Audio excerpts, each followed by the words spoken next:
낭독 13일차 마법을 일으키는 비결. 작가는 글을 쓰는 사람이며 기다리는 사람은 웨이터이다 라는 말은 나에게 해당하는 말이다.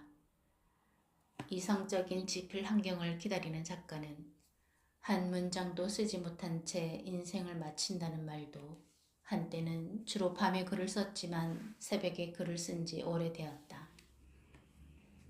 오전 5시 반에 일어나 20분 명상을 하고 오후 3시까지 글을 쓰고 번역을 한다. 나는 타고난 재능을 가진 작가나 번역가가 전혀 아니기 때문에 매일 노력하지 않으면 안 된다. 첫 문장이 마음에 들지 않거나 한 달락도 끝내지 못하고 오전을 다 보낼 때도 있다. 여행 산문가 피코 아이어가 말한 대로 글을 쓴다는 것은 모르는 사람에게 은밀한 편지를 쓰는 것과 같다. 여행 중에는 거의 예외가 없다. 새벽 기차 안에서 글을 쓴 적도 많다. 여명이 터오는 겐지스강 계단에 앉아서도 쓰고 히말라야 고개를 넘는 트럭 조수석에서도 계속 중얼거리며 써서 운전사를 겁먹게 만들었다. 영감이 떠오르기를 기다렸다면 한 편의 글도 완성할 수 없었을 것이다.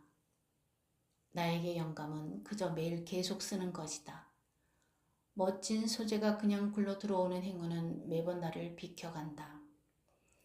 지필의 신이 내 지필 실에는 안 오고 다른 작가들이 지필 실만 편애한다는 생각을 지울 수 없다. 다음 문장이 떠오르지 않아 쥐어뜯은 머리카락을 닿아 모으면 지금보다 훨씬 멋진 장발이 되었을 것이다.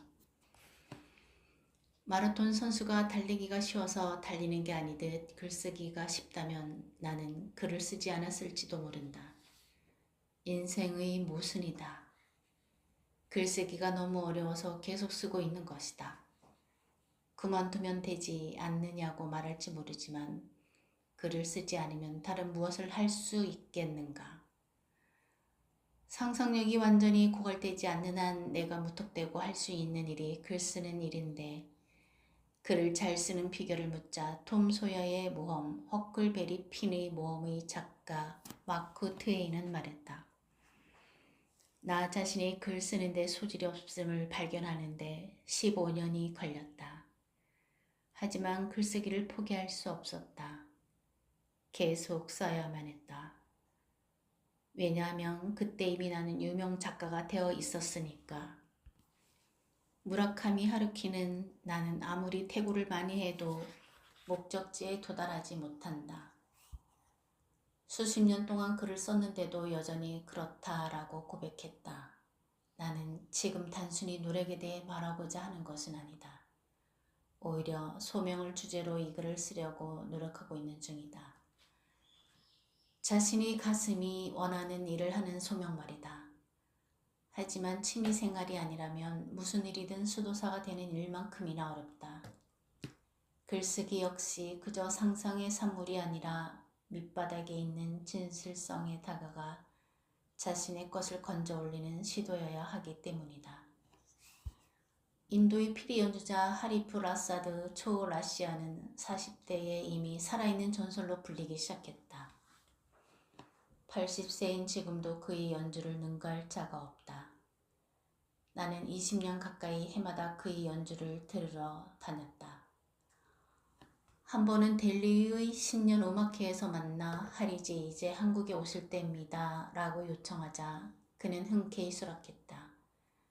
그래서 그해 10월 서울과 부산에서 연주회를 가졌다. 한국에 머무는 동안 아침마다 그의 호텔방에 들렀는데 그는 매일 연습을 하고 있었다.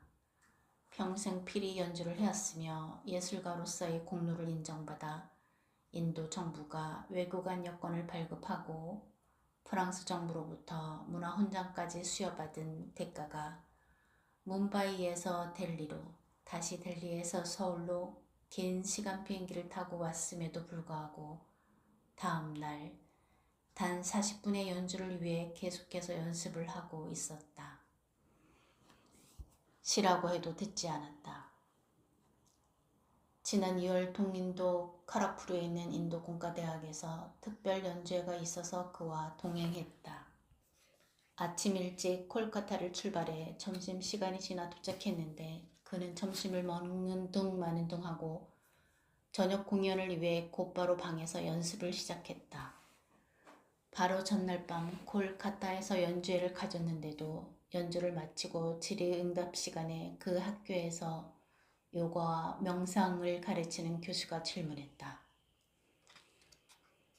당신은 평생 동안 음악을 해왔는데 이 삶을 통해 무엇을 배웠는가? 하리즈는 말했다. 나는 이 인생을 통해 분투 노력하는 것을 배웠다. 어렸을 때 일찍 어머니를 잃어 한 조각의 차파티를 얻는데도 분투 노력해야만 했다. 늦게 음악을 시작했을 때는 스승이 원래 레슬링 선수였던 나의 의지를 시험하기 위해 남들처럼 오른쪽이 아니라 왼쪽으로 피리를 불라고 가르쳤다. 그것에 적응하기 위해 끝없이 분투 노력했다. 나는 타고난 음악가가 아니기 때문에 그렇게 하지 않으면 안 된다. 내 몸을 보라. 몇 년 전 교통사고로 어깨를 다쳐 한쪽 팔을 쓰는 것이 힘들다. 따라서 지금도 무한 노력하지 않으면 피리를 불 수 없다. 이곳에 함께 온 한국인 친구는 나더러 이제 그만 쉬라고 하지만 나는 숨이 멎을 때까지 피리를 불기 위해 노력할 것이다. 그것이 삶이 내게 준 소명이다. 학생들이 일제히 일어나 기립박수를 쳤다.